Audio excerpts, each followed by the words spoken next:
नमस्कार। आपका बहुत बहुत स्वागत है। जैसा कि हम सबको पता है कि 22 जनवरी को राम मंदिर में प्राण प्रतिष्ठा हो रही है। बहुत ही खुशी का माहौल आजकल चल रहा है। और खुशी का माहौल क्यों ना हो, क्योंकि रामचंद्र जी पुनः अयोध्या में स्थापित हो रहे हैं। यह खुशी का माहौल होना चाहिए।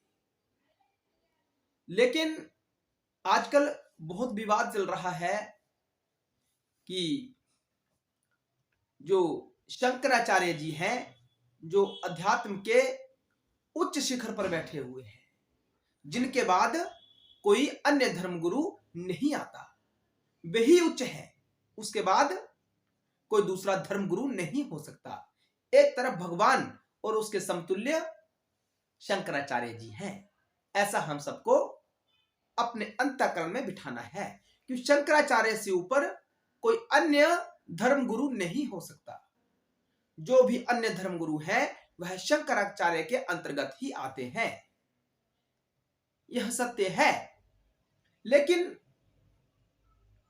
वह कह रहे हैं कि हम राम मंदिर की प्राण प्रतिष्ठा में नहीं जा सकते, क्योंकि यह शास्त्रोक्त विधि से नहीं की जा रही। जैसा शास्त्र कह रहे हैं उसके अनुरूप यह प्रतिष्ठा नहीं की जा रही। यह शंकराचार्य जी कह रहे हैं, क्योंकि भक्तों, शंकराचार्य ही ऐसे धर्मगुरु हैं जिनका किसी राजनैतिक पार्टी से लेना देना नहीं है, जो राजनीति से बहुत दूर है, जो कभी राजनीति की बात नहीं करते, हमेशा शास्त्र की पालना हो उस भाव में स्थित रहते हैं। और अन्य को भी यही कहते हैं कि प्रत्येक कृत्य, धर्म का जो कृत्य है वह शास्त्रोक्त विधि से ही होना चाहिए। ऐसा शंकराचार्य जी कहते हैं। भक्तों, आजकल बहुत से धर्मगुरु प्रचलन में है, बहुत सारे धर्मगुरु हैं, लेकिन बहुत से धर्मगुरु के द्वारा जो वाणी बोली जाती है वह राजनीति की वाणी होती है। आजकल ऐसा ही देखा जा रहा है। शंकराचार्य जी को छोड़कर अन्य जो धर्मगुरु हैं सब राजनीति की भाषा बोल रहे हैं। धर्म में राजनीति का क्या कार्य है, मैं आपसे पूछता हूं। कमेंट सेक्शन के माध्यम से अवश्य बताना। आज केवल और केवल जगत गुरु आदि शंकराचार्य जी ही हैं जो सरकार के सामने खड़े होकर यह कह रहे हैं कि शास्त्रोक्त विधि का पालन कीजिए, अन्यथा कुछ गलत हो सकता है, कुछ अनिष्ट हो सकता है। अनिष्ट से बचाना किसका कर्तव्य है? यह सज्जनों, साधु पुरुषों का ही कर्तव्य है। वही आदि शंकराचार्य जी कह रहे हैं कि अगर आप आधे अधूरे मंदिर में प्रतिष्ठा कर देंगे, जो मंदिर होता है यह परमात्मा का विग्रह शरीर होता है, और जो अंदर मूर्ति स्थापित हो रही है राम जी की, वह आत्मा स्वरूप है। राम कौन है? आत्म रूप है। बाहर मंदिर वह राम जी का शरीर हो गया, और जो अंदर मूर्ति स्थापना होगी वह आत्मा है। तो जब तक शरीर का निर्माण ही नहीं होगा तब तक अंदर आत्मा कैसे स्थित हो सकती है?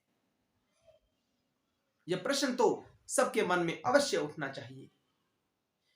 इससे सिद्ध होता है कि शंकराचार्य जो कह रहे हैं वह सत्य कह रहे हैं। हम सबको उनका अनुपालन करना चाहिए, उनके समर्थन में खड़ा होना चाहिए। ऐसा नहीं है कि अगर हम सत्ता के अगेंस्ट खड़े हो जाएंगे तो हम नष्ट हो जाएंगे। अरे नष्ट होंगे भी तो किसके लिए नष्ट होंगे? तो हम धर्म के लिए नष्ट होंगे, क्योंकि शंकराचार्य जी शास्त्र का प्रमाण देकर कह रहे हैं कि विधि जो धर्म का अनुष्ठान होना चाहिए वह शास्त्रोक्त विधि से ही होना चाहिए। ऐसा यहां नहीं हो रहा है। आजकल एक संत श्री रामभद्राचार्य जी भी काफी सुर्खियों में है, लेकिन खुलकर वो भी नहीं कह पा रहे हैं कि यह कृत्य शास्त्र सम्मत है। वो अपने मन घड़त तर्क देकर तो बता रहे हैं कि ऐसा हो सकता है, आधा मकान करके हम प्रतिष्ठा कर सकते हैं, उसके बाद आधा बाद में निर्माण किया जा सकता है, ऐसा कह तो रहे हैं, लेकिन इस बात को शास्त्र से सिद्ध नहीं कर पा रहे हैं। वह भी असफल हो रहे हैं। यहां से पता चलता है कि कौन धर्मगुरु सत्य की ओर है और कौन गुरु असत्य की ओर है। इससे पता हो चल रहा है कि जगत गुरु आदि शंकराचार्य जो है, क्या वह सत्य की ओर है? क्योंकि वह सरकार के सामने खड़े हैं। वो सरकार को कह रहे हैं कि तुम जो ये कृत्य कर रहे हो, ये कृत्य शास्त्रोक्त विधि से नहीं कर रहे। वो कह रहे हैं हम राम के विरुद्ध नहीं है। भक्तों, मैं आपको बता दूं, जो शंकराचार्य है वह राम के उपासक है, राम की उपासना भी करते हैं वो, क्योंकि राम स्वयं शिव की उपासना करते हैं। प्रतिदिन शास्त्र में ऐसा बताया गया है कि रामचंद्र जी प्रतिदिन शिव की पूजन करते थे, शिव की शिवलिंग की स्थापना करते थे प्रतिदिन। कोई दिन ऐसा उनका ऐसा नहीं होता था जिस दिन उन्होंने शिव की पूजा ना की हो। शंकराचार्य कहते हैं कि हम स्वयं राम की उपासना करते हैं। हम केवल शैव ही नहीं है, हम शाक्त भी हैं और हम वैष्णव भी हैं। तो भक्तों, आज आपको खुद निर्णय लेना है कि कौन सा गुरु धर्मोक्त बात करता है, धर्म के अनुसार कार्य करता है, और कौन गुरु धर्म को नकार देता है। रामभद्राचार्य जी कुछ ऐसा ही कर रहे हैं, क्योंकि जहां सत्ता है वहां वह खड़े हैं, और धर्मगुरु शास्त्र के साथ खड़े हैं, सत्ता के साथ नहीं। अगर सत्ता भी गलत कर रही है तो शंकराचार्य जी उनको भी कह रहे हैं कि आप गलत कर रहे हैं। ऐसा नहीं है कि धर्म के विपरीत कार्य हो और धर्मगुरु ही चुप रहे। तो भक्तों, हमारे धर्म का क्या होगा, सनातन का क्या होगा? आज हमें हर्ष उल्लास के साथ कहना पड़ रहा है कि कोई गुरु तो भारत में है जो निर्भय है, जिसको सत्ता का भय नहीं है कि अगर हम सरकार के पक्ष में बात नहीं करेंगे तो हम नष्ट हो जाएंगे। ऐसा वह नहीं सोच रहे। वह सत्य की तरफ खड़े हैं, वह धर्म के साथ खड़े हैं, वह शास्त्र के साथ खड़े हैं। भक्तों, भारत को आज ऐसे ही धर्मगुरुओं की जरूरत है जो शास्त्र के साथ खड़ा हो जाए। ऐसा नहीं है कि शक्ति पावर जिसके पास है हम उसके साथ जाके खड़े हो जाएं।